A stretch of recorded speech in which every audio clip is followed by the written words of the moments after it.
All right. Hey, everybody. Please introduce yourselves and please tell my audience what your documentary is about. Yeah. Hi, Michael. My name is Khoa, and I'm the director and executive producer of Yvonne, the Lost Sounds of Saigon. And my name is Victor Velle. I'm also the director of Yvonne, the Lost Sounds of Saigon. And what's it about? So, Sorry. Yeah, yeah, you're about to tell me. so our film is about my journey to rediscover my late grandfather's lost musical recordings. He was one of the greatest musician, composer, songwriter of the 60s and 70s in Vietnam. And then after the war ended, much of his work was lost and destroyed. So I've been on this journey for 10 years, almost 10 years to find his music. And we decided to make a documentary to capture the journey. Yeah. Absolutely. It's lots of fun. I gotta ask though, what was your favorite new track discovery you made when making this documentary? Oh, gosh, I've found so many new songs throughout this journey, Michael. But I would have to say some of my favorites are. So one of his most famous songs is called "Lòng Mẹ." It's the song about mother's love. And what's really unique about the songs and the arrangements of this time is that even if he wrote one song, he did multiple arrangements with different singers. So the one track that is absolutely one of my favorite that I found is the track, the Lòng Mẹ track that was used in the film during the mountain sequence, where my mom and I go through the mountains and the river, and then we climb up to the top of the mountain. It has this beautiful traditional instrument opening, and I just love that so much. And to bounce off of that one as well, I think that for me, my favorite, and this is just a classic of his, but it's the song Saigon. And so this is, some people consider it the unofficial anthem in that city. And like Long May, that one that Kwa's talking about, that one's almost the unofficial anthem for Mother's Love. And this one's the unofficial anthem for. So they play Long May at every funeral, the one that Kwa was talking about, or every mother's funeral. And then Saigon is this beautiful song that just sings the love of that city, what it's like, and it has the same kind of like dynamic. And where you can really tell his genius is with all these songs. Even if I don't understand the words naturally, I've read them and I learn them now, but I know what it's talking about, and Saigon sounds like Saigon sounds. I love it. I love it. I, I remember someone said he was like the Quincy Jones of Vietnam. Do you like that? Yeah. Yeah, we love it. I think we so it was A. Rashid, one of our friends, and he's an author, researcher, also our archivist, and yeah, he said he's like the Quincy Jones of Vietnam, which I think is a great comparison, because he was so diverse in his ability to compose, to write, to arrange music, from original songs to covers. And the genres are just insane, you know. He had the Latin influence stuff, you know, bolero, cha-cha-cha, tango, and then when the Americans came, you know, there's the influence of jazz, funk, soul and funk, and it's just so amazing. Absolutely. And I love that the documentary looks at that intersection between past, present, and future. And a lot of that is facilitated through hip hop music. So I would love for you to elaborate on that.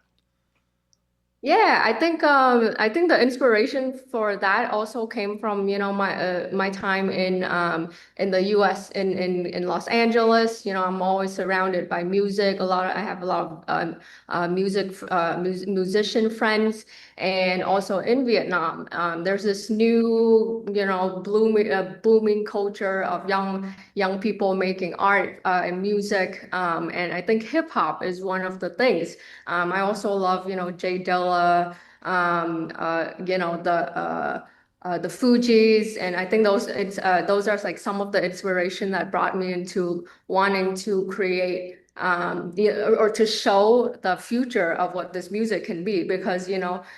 Similar to artists, you know, African American artists who have sampled from, you know, Motown records and from their culture. I want my people to also sample from, my grandfather's music. And that's why I wanted to show, like a snippet of what that could be. And that's also something that we're working in real time, in real life. We're working with artists to do remixes, and this is going to be part of the music releases that we want to show in the future. I love it. It's so great that your grandfather's music can live on like that, and it just kind of shows there might not maybe there's ghosts in this world, maybe there aren't, but the dead are still so present in our lives, and I think Yeah. this is like also like a very vibrant and upbeat look on that. It's not morbid. Yeah. Mhm. It really ties into this. There's almost this symbolism of passing on the torch. But without that specific symbol, it's you can really see that in some way one of the theses of the film is that Khoa kind of picks up the journey that Yvonne began, and there's this triple generation kind of completion, and it's the you really see that lives are interwoven in a piece like this. Beautiful. And have you enjoyed yourselves at the various film festivals where the documentary has been playing? Yeah, it's been quite an amazing experience.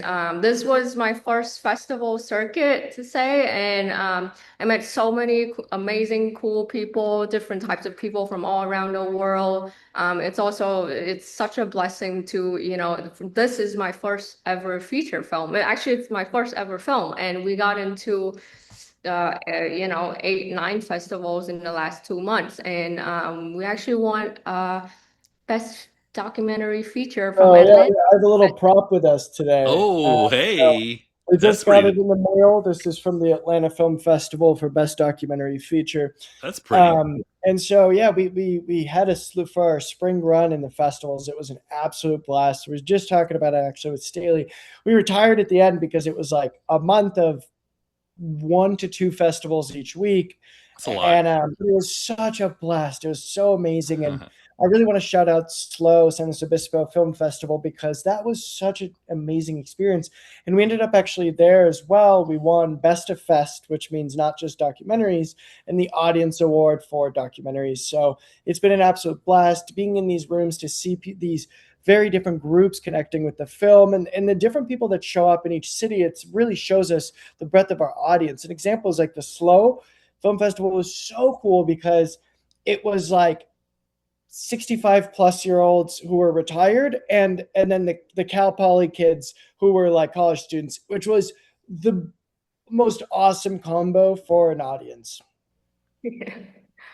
I love that. So, okay, and talk a little bit more about the visuals because there are a lot of tell people about some of the key scenes and how you got them done. I think I'll start that one and then hand it off to Khoa because she's such an important part. So the visuals in this film, we have 7 different styles, and we really wanted to make sure that it was so that it wasn't overloading. And so what we did is we came up with for each kind of story style, we came up with an individual version of how to represent that. So animation is whenever you have flashback stories for the grandfather, and then live action is when Qua's boots on the ground. And then when it comes to all of the graphic design and that stuff, I think that's where Khoa is, our ace in the hole, the ace on the team. So I think I'll hand the rest of it to her. So Michael, my background is actually in graphic design and art direction. That's what I've been doing for the last decade. And I saved the film a lot of money because I'm doing a Yeah. lot of the design. But one of the terms that throughout the festival circuit, a lot of people have referred to our film as, a collage style, which I think kind of makes sense. We want to find a way to tell the story in a very compelling way by combining different visual languages. As Victor mentioned, animation, motion graphics. We have interview footage. We have, boots on the ground, cinema verite footage of me traveling, and like all of those things combining to keep the audience engaged. And I think that was one of the goals, to create kind of like this to show people that documentaries can be fun and entertaining. It doesn't just have to be dry. Yeah, and just to bank off that for one more point, this is coined by our amazing producer Douglas Emerson, who literally, for a lot of points, put the film on his literal back. And he calls this, he's coined the term "docbuster," so documentary blockbuster. And so it's really kind of what we lived by, to make a film that's an enjoyable journey, a ride, and to make it as thrilling and exciting. And that doesn't mean you take away from the moments, as you've seen, of true depth and the connection that Khoa makes with her mother, with her grandmother, the life of Yvonne. But it's to make, we structure it like a movie in a hero's journey arc.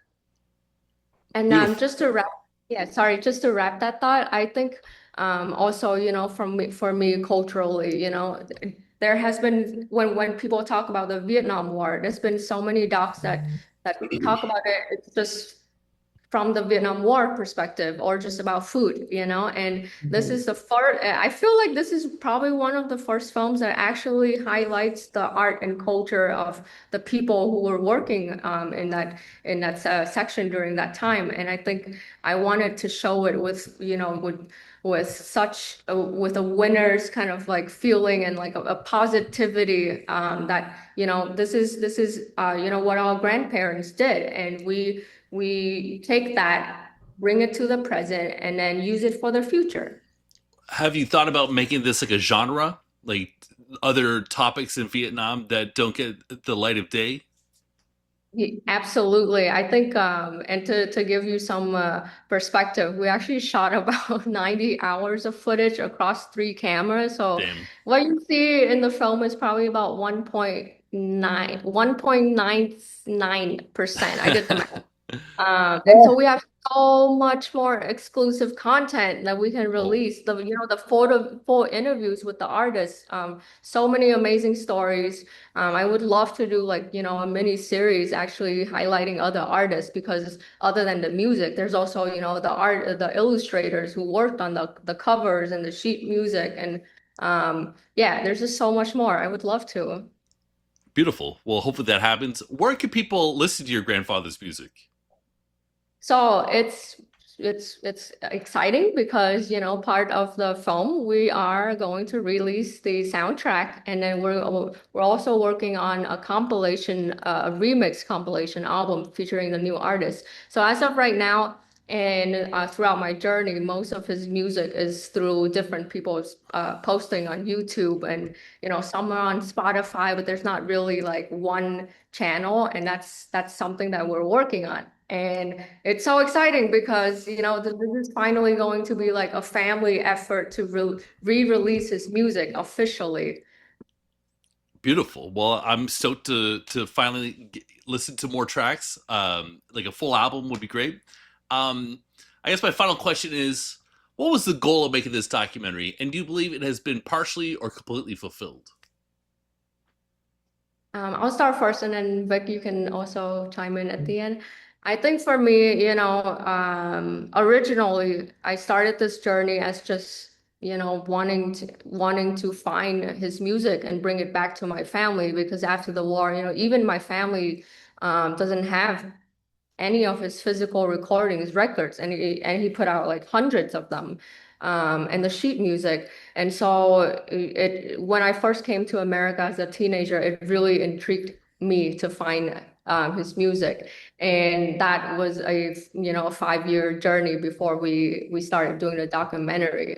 And so for me, the goal really started as a passion for me to document and archive my grandfather's music, but it turned out to be this beautiful documentary. And I think I feel like I reached, I completed one of my biggest dreams in my life, and it's such a blessing. It's such an amazing feeling.